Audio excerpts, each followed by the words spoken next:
അസ്സലാമലൈക്കും. Welcome to shainus.com. നിങ്ങൾ ഈ ചാനൽ ആദ്യമായിട്ടാണ് കാണുന്നതെങ്കിൽ ഒന്ന് സബ്സ്ക്രൈബ് ചെയ്യാനും അതോടൊപ്പമുള്ള ബെല്ലൈക്കൺ പ്രസ് ചെയ്യാനും മറക്കരുത്. ഇന്ന് ഞാൻ ഉണ്ടാക്കാൻ പോകുന്നത് ഒരു കട്ട്ലറ്റാണ്. അവിൽ കൊണ്ടുണ്ടാക്കുന്ന നല്ലൊരു ഹെൽത്തി കട്ട്ലറ്റ്. ഇത് രണ്ട് രീതിയിൽ നമ്മൾക്ക് ഉണ്ടാക്കാം. ഒന്ന് നമ്മൾ സാധാരണ കട്ട്ലറ്റ് ഉണ്ടാക്കുന്നത് പോലെ എണ്ണയിൽ വറുത്തെടുത്ത് ഉണ്ടാക്കാം. മറ്റൊന്ന് എണ്ണ ഉപയോഗിക്കാതെ ഹെൽത്തി ആയിട്ട് ഉണ്ടാക്കാൻ പറ്റുന്ന മറ്റൊരു കട്ട്ലറ്റും. അപ്പോൾ നമുക്ക് എങ്ങനെയാണ് ഇത് ഉണ്ടാക്കുന്നതെന്ന് നോക്കാം. ആദ്യം നമുക്ക് എണ്ണ ഉപയോഗിക്കാതെയുള്ള കട്ട്ലറ്റ് എങ്ങനെയാണ് ഉണ്ടാക്കുന്നതെന്ന് നോക്കാം. ഇതിനായി ഒരു ബൗളിലോട്ട് ഞാൻ 2 കപ്പ് അവിൽ എടുത്തിട്ടുണ്ട്. ഇത് നൈസായിട്ടുള്ള അവിലാണ്. നമുക്ക് നാടൻ അവിൽ വെച്ചും ഇത് ചെയ്യാം. അപ്പോൾ ഇതിലേക്ക് 1/2 ഗ്ലാസ് വെള്ളം എടുത്ത് കുറേശ്ശെയായിട്ട് ഇത് നനച്ച് കൊടുക്കാം. ഇത് നൈസായിട്ടുള്ള അവിലായതുകൊണ്ട് കുറച്ച് വെള്ളം മതി. മറ്റേ നാടൻ അവിലാകുമ്പോൾ കട്ടിയുള്ളതായിരിക്കും. അപ്പോൾ കുറച്ചും കൂടെ വെള്ളം ഒഴിച്ച് കൊടുക്കേണ്ടി വരും. നമുക്ക് വെള്ളം ഒഴിച്ച് കൊടുത്ത് ഇതുപോലെ നനച്ച് വെക്കുക. നന്നായിട്ട് കുതിർത്തെടുക്കേണ്ട, കുറേശ്ശെയായിട്ട് ഇങ്ങനെ നനച്ചെടുത്താൽ മതി. ഇനി നമുക്ക് ഈ അവിൽ മാറ്റി വെക്കാം. ഇനി കട്ട്ലറ്റിലോട്ട് വേണ്ട മറ്റ് സാധനങ്ങൾ എന്തൊക്കെയാണെന്ന് നോക്കാം. 2 ഉരുളക്കിഴങ്ങ് ഞാൻ ഉപ്പിട്ട് വേവിച്ച് വെച്ചതാണിത്.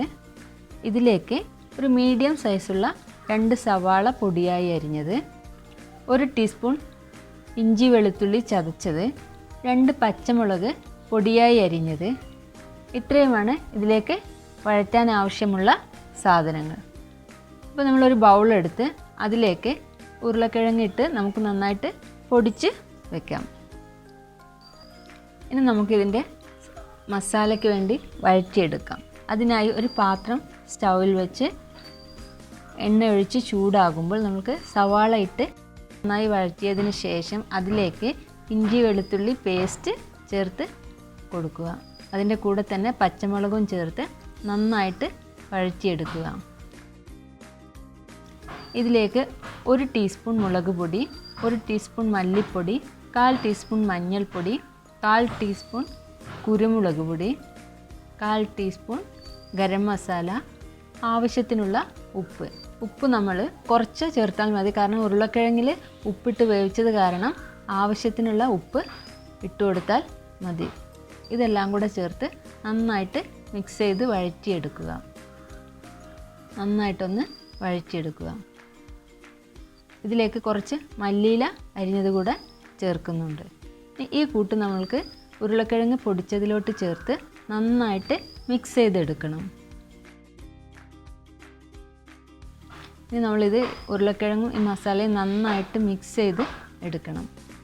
ഇതിലേക്ക് നമ്മൾ നേരത്തെ കുതിർത്ത് വെച്ച അവിലും കൂടെ ചേർത്ത് കൈ കൊണ്ട് നന്നായിട്ട് കുഴച്ചെടുക്കണം.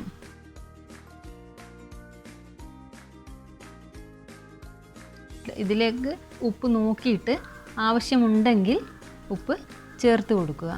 അപ്പോൾ നമ്മുടെ കട്ട്ലറ്റിനുള്ള കൂട്ട് റെഡി ആയിട്ടുണ്ട്. ഇനി നമുക്ക് ഓരോ ബോളുകളായിട്ട് ഉരുട്ടിയെടുത്ത് കട്ട്ലറ്റിൻ്റെ ഷേപ്പിൽ ഉരുട്ടിയെടുക്കാം. ഇനി നമുക്കിത് കുക്ക് ചെയ്തെടുക്കാം. അതിനു വേണ്ടി ഒരു പാൻ അടുപ്പത്ത് വെച്ച് അതിലേക്ക് അല്പം എണ്ണ തടവി കൊടുക്കുക. ഈ എണ്ണ ഒഴിക്കേണ്ട ആവശ്യമില്ല. ഒട്ടിപ്പിടിക്കുന്നില്ല എന്നുണ്ടെങ്കിൽ നോൺ സ്റ്റിക്കിൻ്റെ പാത്രമാകുമ്പോൾ എണ്ണേൻ്റെ ആവശ്യമില്ല. നമുക്കിതിങ്ങനെ 2 സൈഡും ഇതുപോലെ മൊരിയിച്ചെടുക്കണം.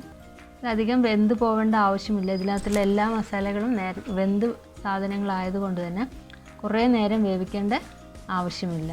അപ്പോൾ നമ്മൾക്ക് ഇങ്ങനെ ഇത് കട്ട്ലറ്റായിട്ട് കഴിക്കാം.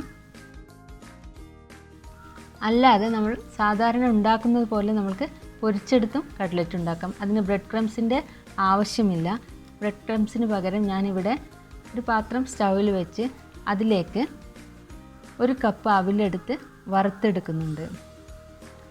അവിൽ നന്നായി ചൂടായതിന് ശേഷം അതൊരു പാത്രത്തിലേക്ക് മാറ്റി ഒന്ന് തണുത്തതിന് നന്നായി ചൂട് ആറണ്ട.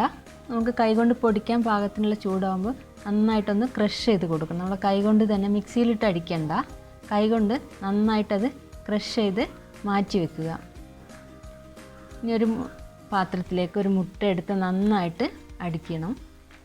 ഇനി നമ്മൾ നേരത്തെ റെഡിയാക്കി വെച്ചിട്ടുള്ള കട്ട്ലറ്റിൻ്റെ ബോളുകൾ ഓരോന്നായിട്ട് ഈ മുട്ടയിൽ മുക്കി അവിലിൻ്റെ പൊടിയിലോട്ടിട്ട് കോട്ട് ചെയ്തെടുക്കണം.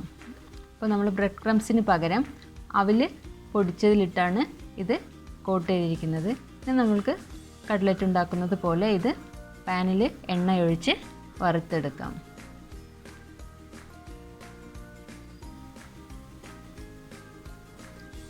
ഒരു സൈഡ് വെന്ത് വരുമ്പോൾ നമുക്ക് തിരിച്ചിട്ട് കൊടുക്കാം.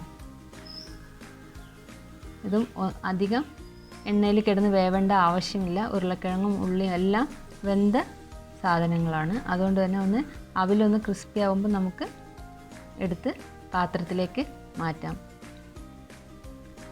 അവിൽ പൊടിച്ചതായതുകൊണ്ട് തന്നെ ഇത് നല്ല ക്രിസ്പി ആയിട്ട് ആണ് ഉണ്ടാകുന്നത്. ചൂടോടെ കഴിക്കാൻ നല്ല ടേസ്റ്റാണ്. അപ്പോൾ നിങ്ങളെല്ലാവരും ഇത് ഉണ്ടാക്കി നോക്കണം. ഈ വീഡിയോ നിങ്ങൾക്ക് ഇഷ്ടപ്പെട്ടു എന്ന് കരുതുന്നു. ഇഷ്ടപ്പെട്ടാൽ ലൈക്ക് ചെയ്യാനും ഷെയർ ചെയ്യാനും സബ്സ്ക്രൈബ് ചെയ്യാനും മറക്കരുത്.